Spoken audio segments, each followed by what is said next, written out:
welcome back everybody. This week we're going to go back to 60s era Gibson Eric Clapton, which I think is my favorite Eric Clapton, and dive into something off the Fresh Cream, their debut album from Cream. This is N.S.U. by Cream, and I'm going to take you through the rhythm guitar that Eric's playing, and then that screaming lead that he does, so tasteful.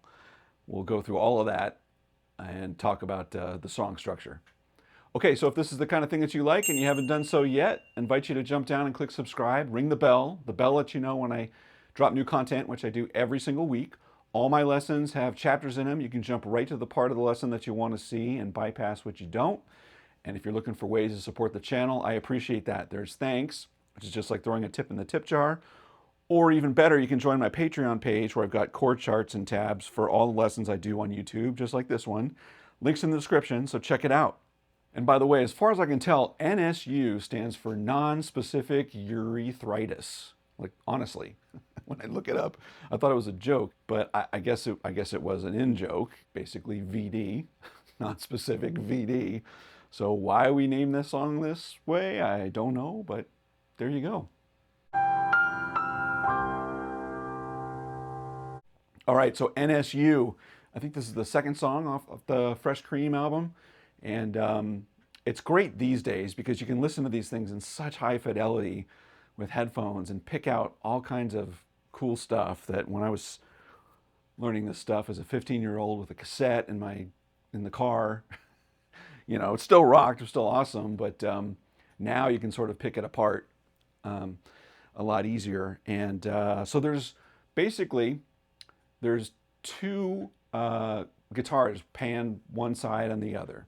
One is what I'll call the primary sort of rhythm guitar, which launches the song and plays rhythm guitar through it.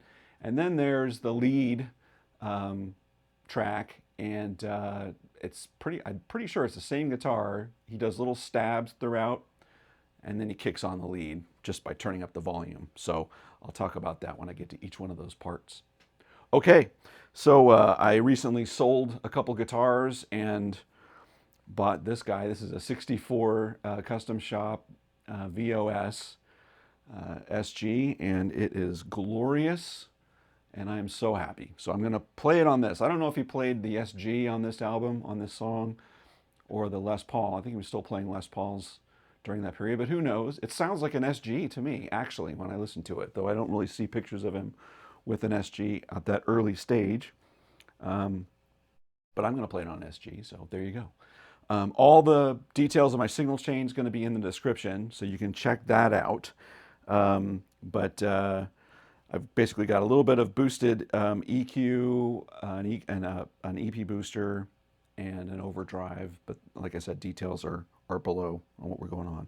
Okay, so let's talk about the first riff. So this is, well, standard tuning, first things first. This is standard tuning. The song opens in C. It's a C chord, basically. But Eric is playing an interesting little arpeggio there. And sometimes I play it with a pick, and sometimes I play it with fingers or whatever. But let me walk through what that little part is here. You're just going to put your finger on 8th fret on the 2nd string and 10th fret on the 4th string. And you're going to leave the 3rd string open and the 1st string open. And you're just going to play this on those 4 strings alone, okay? Leaving your finger in that position, okay? And if you think about it, here's a C bar chord. Whoops. If you think about a C bar chord, you're just taking 2 pieces of that C bar chord.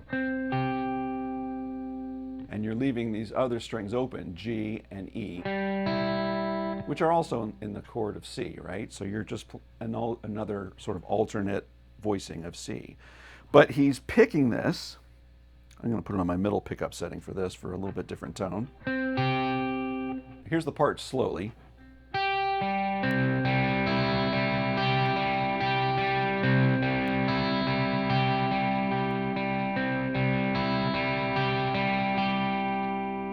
Okay, and it's just that pattern. You're starting on the B string, and you're walking it back to the 4th string, back to your G,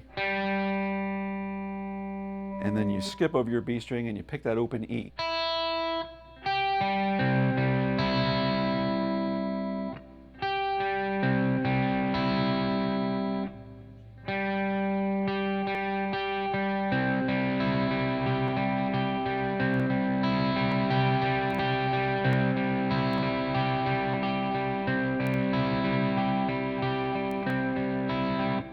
it's just eighth notes in terms of timing, but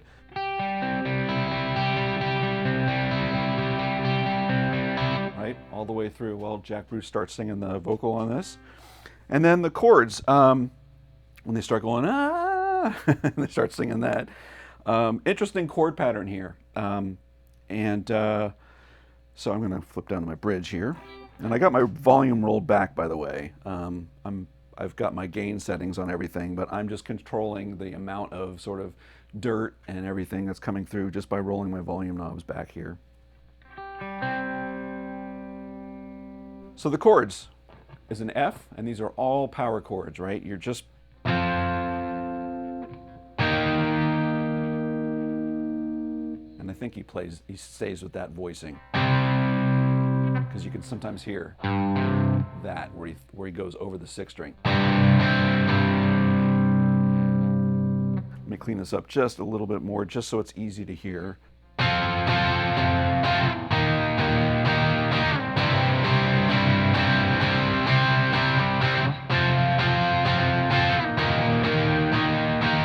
Okay, and then we end on an A, curiously. We'll talk about where that goes and why in a minute. There's that little bass thing. And then our turnaround is our G, because remember, we're coming back to a C chord, so the fifth of the C chord is a G. Right? Give it big hits there, and you're back to your riff. Right? So let's talk about that again. So it's just mini bar chords, F, E flat, C. The second time it's F, E flat, A. So remember that interval, right? So we're starting on C, we're just going to the fifth, down 2 frets, and then right before our turnaround chord, we're going to jump down, we're going to go across and down 1. That's how I'm remembering it, because it's not sort of super intuitive. And again, your turnaround is G. Back to your top.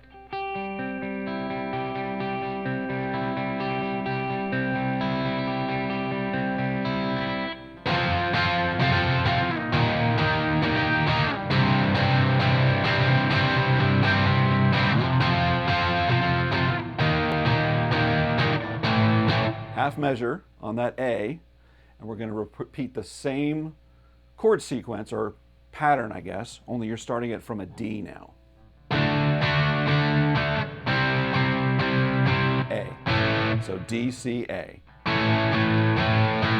And in this case, he's playing an open A, you can hear it, and he does a little... He's actually doing that when he hits the A.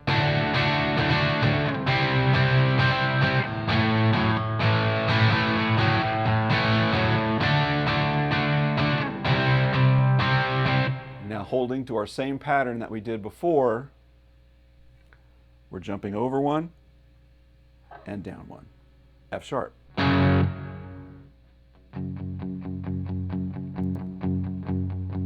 G again. Isn't that cool? So the first one is starting from F. And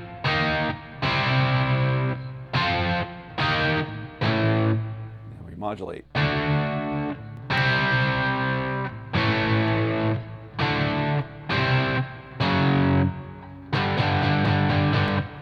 Yep, back to your verse again.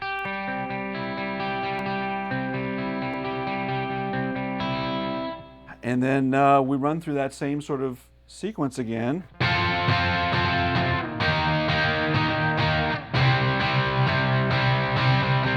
It's going to go into the guitar solo now.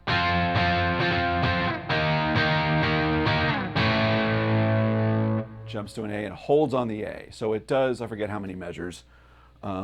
But in terms of the rhythm guitar playing that's happening during the solo, it's just rocking on that A.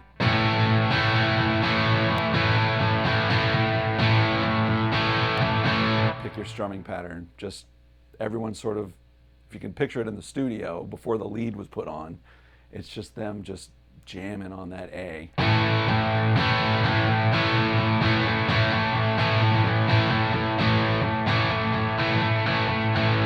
right? So that's just the basis for the guitar solo. And then coming out of the guitar solo, it's back to your...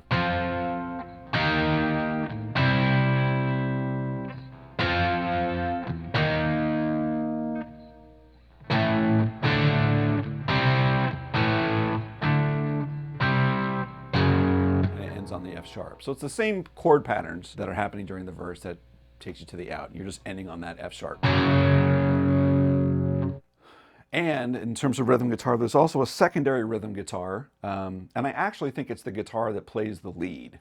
If you listen to it, you can hear him turn the volume up. And it's in the same sort of channel in your headphones where it is, my opinion.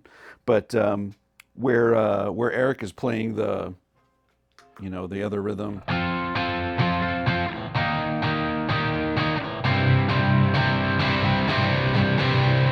That's all very straight.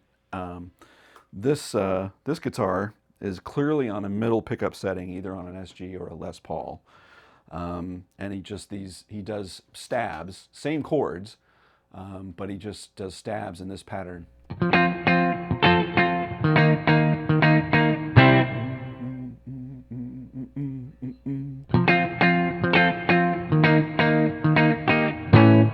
Right, and then when it modulates, same thing. Same kind of thing. So that's what's given sort of a little more of a bounce when it on those verse parts. And you can hear it so clearly now in the mixes. Not so much when I was 15 hearing it on a cassette in my car, but now it's like right out there. And like I said, if you listen to it closely, it's the same channel as the lead. Feels like you can just hear that volume get turned up, and then he just cranks into the guitar lead. So let's talk about that next. These early ones for me are like the ones that cement Eric as just truly something special, and that's why they called him God in the 60s and all that, because there really wasn't much of anybody doing it quite like Eric was doing it. So when it gets to the guitar solo, like I said, this is just in A. Fully bridge pickup. I'm going to kick up my volume now, just give it everything that I've got. On the volume here, and we're going to start. I'm just going to break it into pieces here. It's not super long, but I'll just break each one into little pieces here on the solo. All right, so here's piece number 1.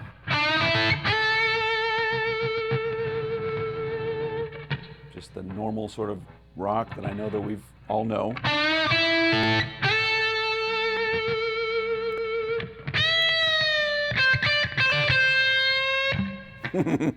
You can play that in a couple different places, but I like to play it just because I ended up here.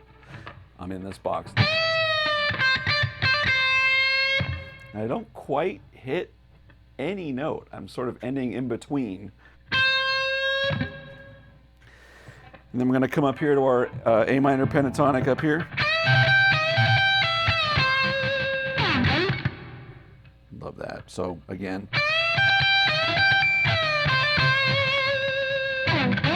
Just pull it down, and he kicks it back up to that G note there. And then this little run, it's just him just jamming along in A minor pentatonic in this position down here. And he's picking every note super hard, the way, just technique-wise, the way he's playing it. And it goes something like this.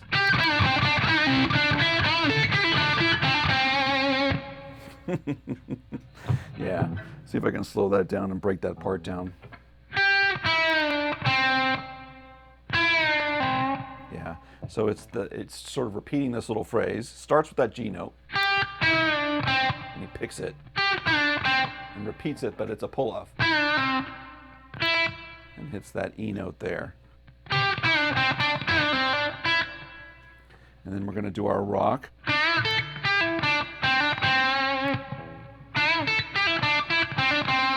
I think that's it.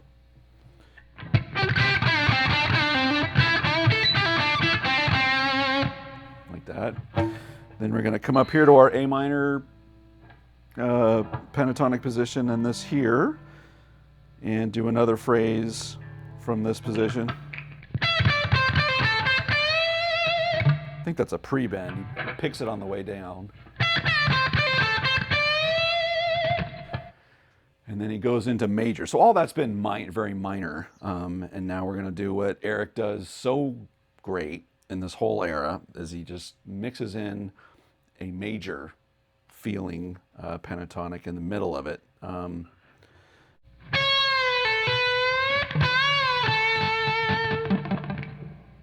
then he does these big bends. I've seen a lot of guys that play it like this.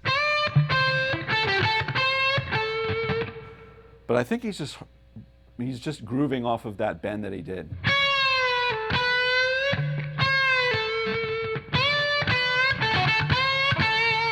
Right? So he's just building it off of that hammer on the way up, but just bend it. Do the big bend from there.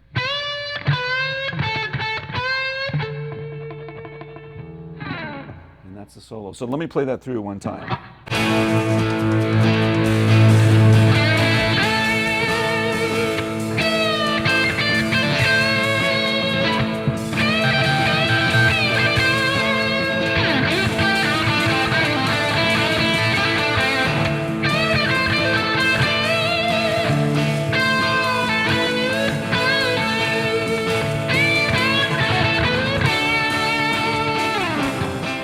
Don't you just love 60s Clapton? I mean, Strat Clapton is great in its own thing, but I like Gibson Clapton. So there you go. All right, well that, my friends, was N.S.U. And I hope you learned something new today. So if this is the kind of thing you like and you haven't done so yet, please subscribe. It helps me out.